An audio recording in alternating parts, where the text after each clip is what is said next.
All right, everybody, we are live with the Combatcast and excited for another week of combat sports. And we're going to have a little intro. We should have gone over this, but did Joe give us a new intro? No, we got a new intro coming. Yeah, we're working on some new things for you. Producer Joe's been hard at work. All right. So anyway, well, in the meantime, we got our regular ass intro. You're going to deal with that, but we got a new one coming soon. Enjoy, guys. Are you a fan of pro wrestling, comedy, and combat sports? Then we have the podcast for you because we cover that and much, much more.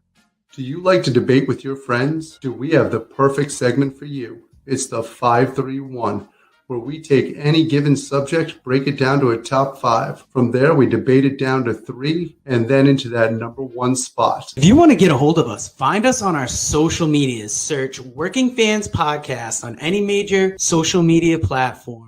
And if you want to find the podcast, search for us on any major podcast platform, as well as YouTube. Working Fans Podcast. We put in the work so you don't have to.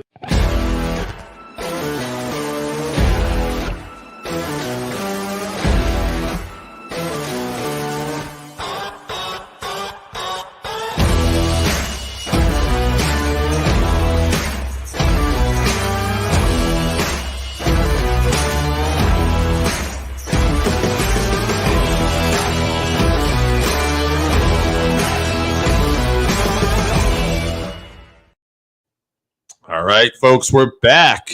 And Chevy, tell people what we got coming up. All right, November 26th, we will be previewing the 2022 PFL Championships. That'll be their first pay-per-view. Then December 3rd, we're moving on to UFC Fight Night, Thompson versus Holland. And then December 10th, we're already at the next UFC pay-per-view, 282, Prochaska versus Teixeira 2. Yeah, could be a good month for the camp of Glover there. Yeah, really. Yep. Yeah. All right, let's get into our new segment, What's Around the Ring. So the first pay-per-view for the PFL, they announced the price point, and it's going to be $49.99 as opposed to the UFC $74.99. What do you think about that price for the card we're going to be getting? Sounds reasonable. Sounds fair. Sounds what you probably could expect. I have a different mindset than maybe some people. Again, I don't know how much. I don't have access to their figures. I don't know how much money they need to make. I'm always of the premise, especially if you're giving people something different and you want them to invest in it, go cheap as you can, get to see as many and get more buys, and hopefully you put on a good product and they enjoy it. MMA is a little unpredictable, too. You never know what kind of night you're going to have. So this is probably the most reasonable price they could come up with. Like if UFC is doing 75, I think it is now, with everything, then 49 isn't too bad. Right, and this is a card full of championship fights as well. So yeah, I agree with you. I don't think it's unreasonable to ask for that. I might even be willing to pay for it and watch it. So seeing as how there's no UFC on, and I am a fan of PFL, I'll probably get the card. So yeah. Another fight happening this weekend that we haven't talked about coming up was supposed to be Vitor Belfort versus Hasim Rahman Jr. in a boxing match. Belfort has pulled out undisclosed reasons, and he's being replaced by Greg Hardy, former UFC contender Greg Hardy. How do you see this one going on Greg Hardy's second pro boxing fight? Second pro boxing fight. And how many fights has he been in boxing for a while? I believe he's 12-0. Okay. Probably not well for Greg then. It's a 4-round fight also. That does make a difference. Sure. Well, I mean, I think Greg Hardy's chance here is probably going to be like almost his MMA career. He's going to be explosive in the beginning. I don't know. My gut tells me this is probably not going to go well, though. I really think the interesting thing about the Greg Hardy experiment in MMA and even boxing to a point is you're seeing a world-class athlete, who's got good work ethic, who can be explosive, but you're putting them in a completely different animal. And it showed what people should already know. Like if they watch when MMA fighters try to box or when boxers try to do MMA, that you may have a little bit of success here and there, but usually it's just you're not going to have that same level of success, which we'll get into later, which I think makes really spectacular when you have somebody like an Alex Pereira, and granted, hot shotted, you may, but still being able to pull that off in this environment. A Holly Holm, people that are able to do championships in multiple, combat sports. And I mean, it's really super impressive when you think about it. Right. Athleticism is just one part of the sport. Technical ability is something that needs to be learned over time and a lot of time. So, you can't just be an athlete and come in and you can compete, but you can't dominate at the highest level for sure. No, again, and I mentioned those guys, you really got to include Stylebender, who actually did it the long way, and he had plenty of fights, and you can even see he got good on the ground at times too. Right. He worked on grappling for a while he was still a kickboxer before he came over to MMA. Yeah. Long way of saying I just don't think it's going to work well for Hardy, and I think it's the exceptional ones who are able to pull off dual sports success. Right. I would say he has a puncher's chance for sure. Yeah. We're going to move on to our last news segment. Very sad. Anthony Rumble Johnson passed away at the age of 38. He had some sort of, I believe, an autoimmune disorder or something. Crazy. We kind of saw online, his giant physique wither, and he was in bad shape. And unfortunately, we lost a great champion of our sport. Yeah, real shame, and definitely shows your life is short. And to see a guy who's such a physical specimen. The first time I saw him fight when I was getting into MMA, he had missed weight at middleweight against Vitor Belfort after, I guess, struggling a bunch of times at welterweight, which God knows how that man ever made welterweight. Right. Yeah. But, I remember thinking like, oh, this guy's explosive, and I knew they let him go. And I remember following his career a little bit. This was interesting because World Series of Fighting was this starting out, the pre-career, and he was fighting at light heavyweight, and he was doing well, and he took a heavyweight fight of Avaloski. And I remember somebody asked Dana White about him, and Dana's like, isn't it like he had heavyweight now? And, and Anthony Rumble Johnson's like, no, I'm a light heavyweight, and he's like, that's where we're at now. And, he's doing what he did well, and he ended up having quite a run in the UFC after that too. And it would have been an interesting matchup of him against John Jones with that power. We never got it. And, I don't know. Real sad story, though. One of the truly fun fighters to watch. Yeah, for sure. All right, let's get into talking about the UFC 281 card. So we don't need to talk about all these fights. It was a great card from beginning to end, but just to highlight a couple prelims here. Michael Trezano got a great KO over Sung Woo Choi. He was very amped up with the crowd. He's a New Jersey kid, so he's super hyped in MSG. Carolina got a close decision. There was a little bit of controversy. The commission was in the cage, changing the scorecards right before Bruce Buffer was announcing them. I think ultimately they got the right decision. It was a close fight, but I'm glad they sorted it out and made sure that it was correct before Bruce announced it. Aaron Blanchfield rolled through Molly McCain. If people didn't know who she was, they definitely know who she is now.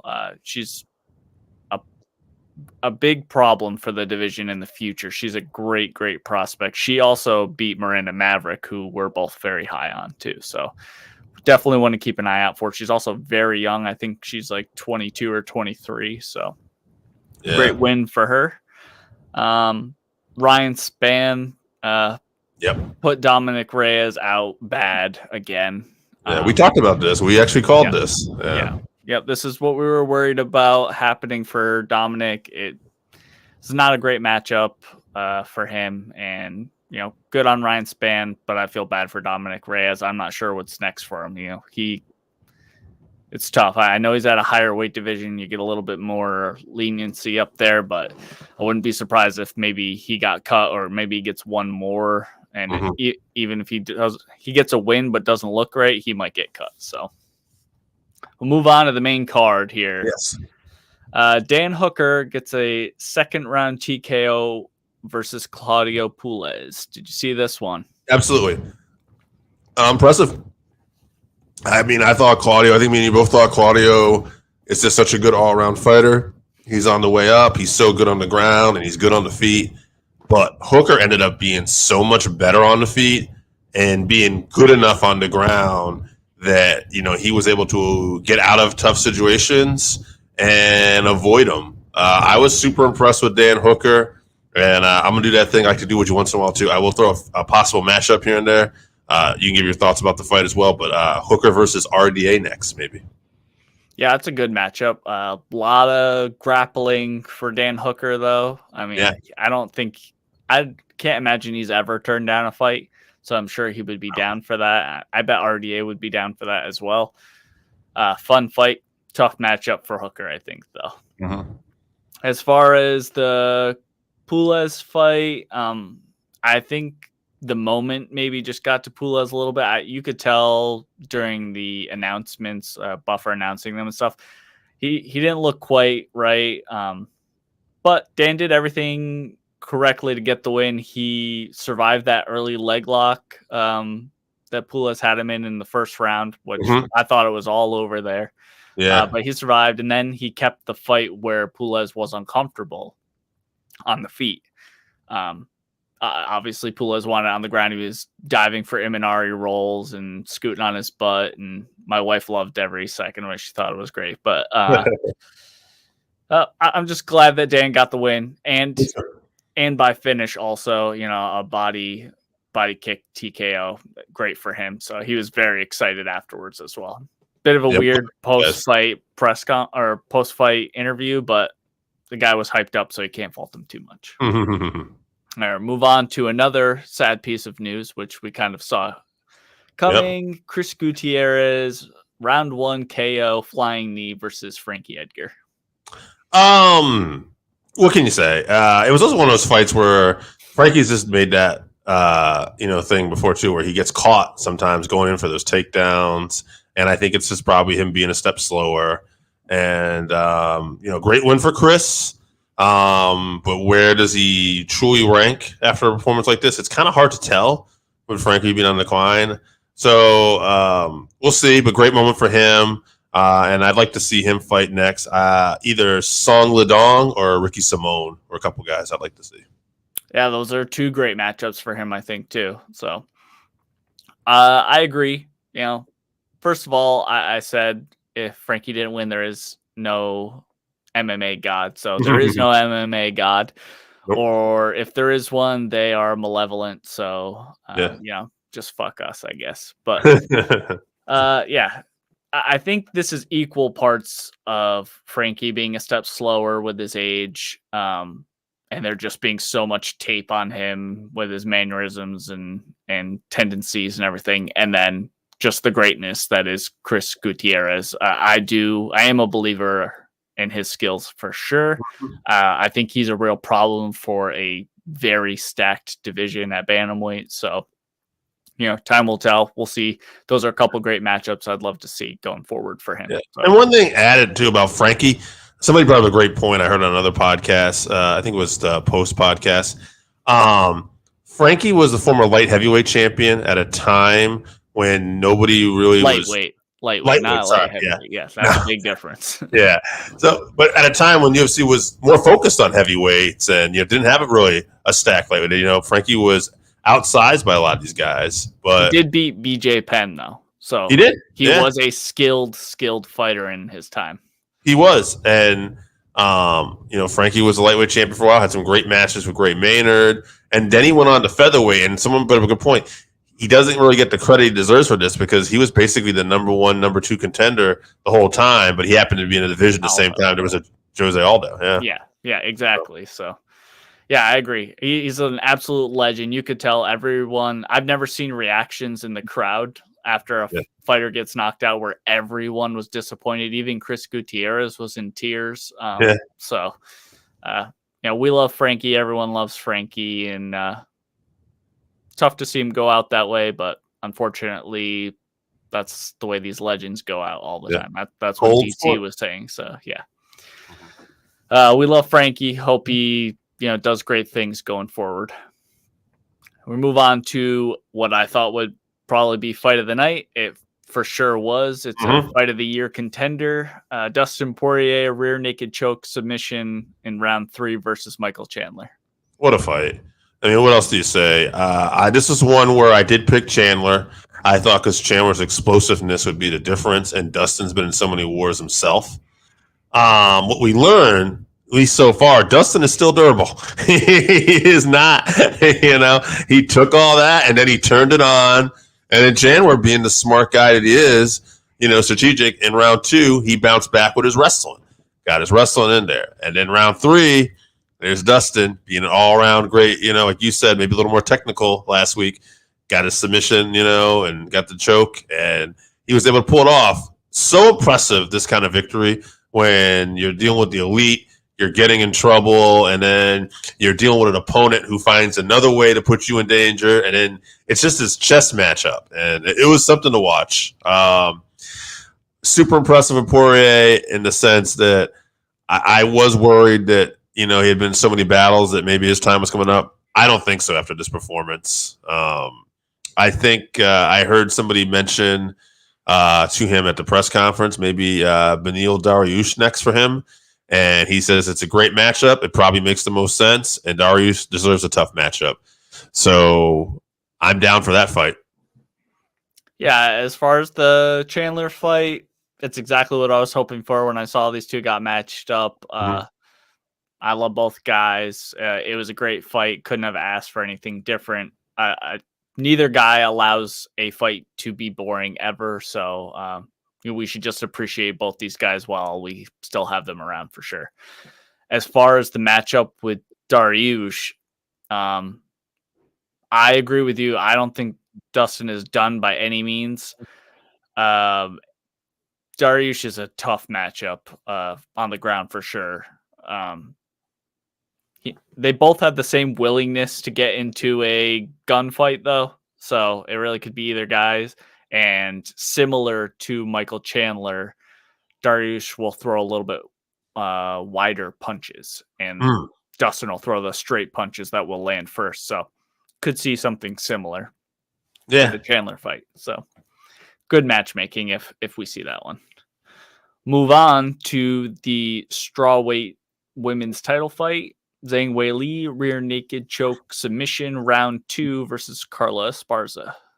It's probably insulting a little bit. I don't mean it to be. I was actually impressed with Esparza. I thought this is kind of what I expected, but she did, and not that I didn't think she would. Her grappling's her strong point, but Zhang I just thought was so much stronger. I thought she would, and she eventually did.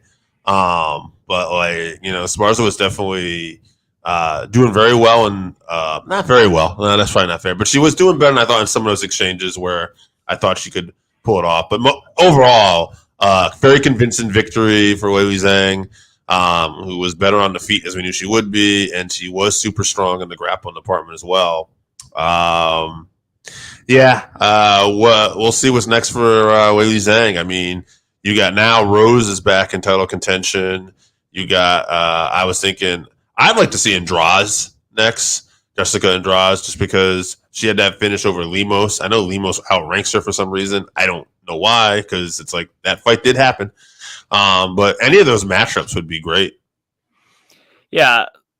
So Weili was just stronger and faster, like we knew she would be. I agree with you. Carla came ready for this fight for sure. She did everything that she could do.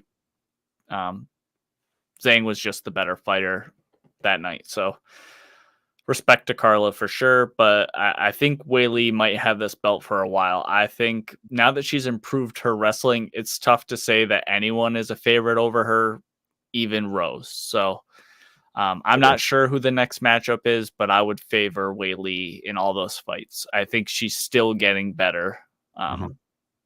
She's just so powerful, so fast, dangerous everywhere.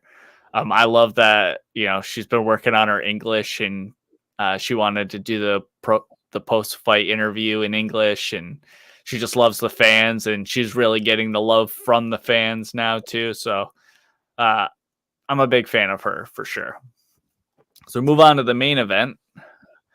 Alex Pereira TKO round 5 versus Israel Adesanya for the middleweight men's title. If ever there was a definition of styles makes fights, this was it. And we talked about this going into this too. I still thought Izzy's overall experience in MMA would have been the difference. And I did say I thought he might make it more difficult than he had to on himself. You look at that first round, though, Izzy almost finishes him, but Pereira gets saved by the bell because it's towards the end. And then it really, after that, I know Izzy was on the scorecards 3-1 going in that last round. But if you look at that whole fight, I remember saying to my friend who I was watching it with, I'm watching two guys that I feel could, at any moment, either one of them could take each other out. It was just the highest level of striking. I thought Izzy had some success, with takedown. He did that one takedown, and I know he tried maybe another time and got shut down, but I think he was too easy to give up on the takedown. Just as a fan watching, I thought, man, if he used a little bit more of his ground attack, like especially in that 5th round, like I don't know, I think we'd be looking at a different fight. That being said, credit to Pereira too, because I also feel like, his training with Glover, he does keep showing up more improved each time. But I think we got a vulnerable champion here.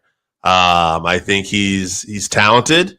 He's going to be, but I don't necessarily favor him against Stylebender, although I think he's a great matchup. But I don't know who he's going to face next. But you look at Stylebender, yep, that's probably the guy he matches up best with, because other than that, you're looking at guys with Whitaker. I don't know. I saw a top 5 in there. I think number 5 was like Brunson or something. And I thought even Brunson was a tough matchup because Brunson dominates him. Yeah, Brunson has that takedown. I was thinking that too. And then you got Hazmat Shemaev at welterweight, who is fought at middleweight too. If he wanted to jump up, if they want to do something like that, Now the funny thing is though, when you give this guy style, I'll paint a scenario out here for you too, though. At the same time, because of his striking ability, if Glover or something got hurt in a couple of weeks and Alex Pereira wanted to slip in there and fight Prohaska, he has the striking ability to actually be a double champ. And the size. He's absolutely enormous. He's huge. Yeah, he looks so much bigger than Izzy. He's way bigger than Glover. Yeah. So he's an interesting competitor in the sense what he brings to the table is really good, but his weaknesses are glaring. I say enjoy your run while you can, and he's fun to watch, but he's going to have to keep improving. Yeah. So Izzy was doing pretty well, but I cringed every time he got backed up against the cage. Yes. Ultimately, he survived to the 5th round, but I'm no expert in fighting, but I just think that his team should have been forcing more urgency into him to get his back off of the cage, because that was the only time he was getting touched up. Right. And that was when Alex would really start unloading, and ultimately that's how he got caught. He was stuck with his back on the cage, nowhere to go to, wasn't using his lateral movement enough. I assume his team figures that out. I also would assume that because he was the champion for so long and cleared out most of the division, so much so that they had to rush a 7-0 or 7-1 fighter or whatever he is to a title fight to make something exciting. I assume he'll get a rematch, but yeah, if he doesn't, I say give Bo Nickel a shot. No, I'm just kidding. He's not gonna get a shot. He doesn't even have a UFC fight yet. But matchup wise, I'd favor Bo Nickel in that fight. Tell you what, but yeah, I agree with you. Everyone that can grapple is hoping that Alex stays as the champ, because they all favor themselves over him for sure. So, all right. Yeah, that was a excellent fight card for sure. everything that we hoped it would be when those fights got announced. So move on to another possibly excellent card, flying under the radar a little bit. This is UFC Fight Night, Derrick Lewis versus Sergey Spivak. It's a 4 p.m. Eastern card early in the Apex. Couple prelims. I won't go over all the fights, but just a couple fighters to keep an eye out for. Ricky Turcio, he was a tough winner. He had a terrible fight last July versus Amin Zahabi, where he was like stomping on the floor of the cage and like waving his hands around and like throwing spinning elbows and stuff that were nowhere near touching their opponents. But he is an exciting fighter to watch. Good traditional martial arts style with lots of kicks and all that. So someone to keep an eye out for. Hopefully this fight is a little bit better than the last one. Jennifer Maia is fighting on the prelims, and then Charles Johnson's fighting on the prelims. Those are just a few names on the prelims to keep an eye out for. But let's get right into the main event. Absolutely. Oh, I will say this too for Randy Osgood in the comments. I just personally, that was my favorite fight card of the year too. Yeah, there's a lot of good ones, but that one was definitely top three without even thinking about it. You know, that one's definitely top three for sure. Yeah. All right, let's get to this card. All right, main card. Starting off the card, Jack Della Maddalena versus Danny Roberts. Yeah. Danny Roberts, 18-6. What I noticed that jumped off about Danny Roberts, though, inactivity. He fought once this year. He only fought once last year, and before that, it was 2019. He was in England, which was tough to get out of fights, too. You know, Leon Edwards had a similar issue, so. I was wondering that, yeah. Jack Della, he's 12-2, 10 KOs, 1 sub.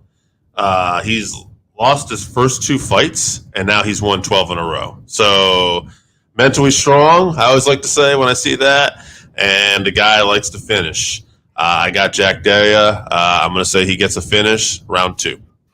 Yeah, Jack is just super aggressive. That usually ends in a KO for him. I see it going that way again, as I don't believe Roberts can stop him from coming forward with any of his shots. I think he just gets kind of run over. So I'm going to go with Jack, round 1 KO. So we'll move on. Andre Fialho versus Muslim Salikhov. A couple tough names. Yeah, that's what we got you here. Muslim, 18-3. 12 KOs, 2 subs, 4 decision. He's won 5 of his last 6, coming off a loss to the Leech, by the way. So no shame in that. Right. And then Andre, he's 16-5-1, 13 KOs, 1 sub. So you got a couple finishers here. The fact that Muslim only has that loss to the Leech right now, recently. That says a lot to me. So I think I'm going to pick him, but Andre's tough. I'll say this actually goes the distance, though. So Muslim by decision. So this fight card is set up very well for us to get a lot of finishes. It's a lot of big guys. I believe welterweight is the lowest weight class on this main card. It's inside the Apex, smaller octagon, which possibly forces action because there's nowhere to run to. So I think with that in mind, this is good matchmaking. This fight is flying under the radar a little bit with some of these bigger guys on the card. But both these guys figure themselves gunslingers. It's one of those when you get touched, you have to give one back no matter what kind of thing, which forces a war. So I think we could get a quick war. I'll say Muslim gets a round 2 KO, but either guy could win for sure. So let's move on. Chase Sherman versus Waldo Cortes-Acosta. This one, Chase Sherman had a matchup against Jared Venata last weekend or the week before. I don't remember exactly, but Jared had a heart issue in the fight. The fight got pulled the night before. So Chase found himself a new matchup quickly. Yeah, Waldo, also known as Salsa Boy, was his nickname too. So that was we all love salsa. Salsa, yeah. His is probably the dancing salsa, though. Chase, we've mentioned this recently, a former bare knuckle champion, 16-10, 15 KOs. But he's lost 4 out of his last 5 too. So, but he's just one of those guys. I think he's always comes ready to fight. Mm-hmm. Waldo, though, he's 8-0, 4 KOs, 1 sub, 3 decisions. He won on the Contender Series and he won his first UFC fight. To me, this sounds like a prospect that they're hoping to push. So I'll take Waldo Cortes here. This is a heavyweight fight. They're probably going to have to bring it. So I'll say he gets it done. Probably with a TKO with some ground and pound. I'll say round 2. So I think Chase will use his experience and he's going to throw feints. And once Waldo bites on a couple of those, Chase will start to tag him. Plus, Waldo is very susceptible to leg kicks, so Chase might want to work a few of those in. But in reality, this one is whoever lands the first big shot is probably going to win because both these guys are so powerful. I'm going to say Chase. I'll say round 1. Chase KO. Lots of finishes on this card. Okay. Kennedy Nzechukwu is fighting Ion Cuteleba. All right. Kennedy, 10-3. He won his last fight, but he's lost 2 out of his last 3. Mm-hmm. And Cuteleba, he's 16-1, but if you look at his record too, he's lost 2 in a row, and his last 6 fights, he's won 4-1. So he's a guy that likes to swing and bang, but I just don't think it's working out for him in a lot of fights. I like Kennedy here, round 2, TKO. So Kennedy is another athletic, powerful striker, and Cuteleba fancies himself a striker also with all the KOs on his record, but he does have the ability to wrestle, definitely at a higher level than Kennedy. So I think he really needs the win, and he will use his wrestling to at least tire Kennedy out a bit and then maybe do some striking. But I'll say Cuteleba by decision because there's no way we're getting all finishes on this card. So I'll say Cuteleba by decision. So move on to the main event. Derrick the Black Beast Lewis versus Sergey Spivak. All right, Derrick Lewis, he's a legend. He's 26-10-1. But important to know, without even going, he's got the most knockouts in UFC history. So that's the kind of slugger he is. Spivak, he's 15-3, 7 KOs, 6 subs, a little more well-rounded. I don't know. With Derrick, it's just sometimes like that feeling, And I feel like he's due for a win here. And I feel like he's still going to be a problem. I don't think he's going away yet, even though I don't think he's going to be anywhere near title contention again in his career. But I think he gets it done here. I think he's going to pull off a classic Derrick Lewis. He's probably going to be losing this fight, and then he's going to manage to catch him. I even say it'll be a little later. I'll say round 3. But he's going to catch him, and it's going to be a knockout. Well, I hope that you're right, but that's not how I see it going. We all know the Black Beast, and we know what he can do. With that being said, I'm not sure if he really wants to be in there anymore. He was never actually a giant fan of fighting. He just likes getting paid. And it seems like he's doing pretty well at this point.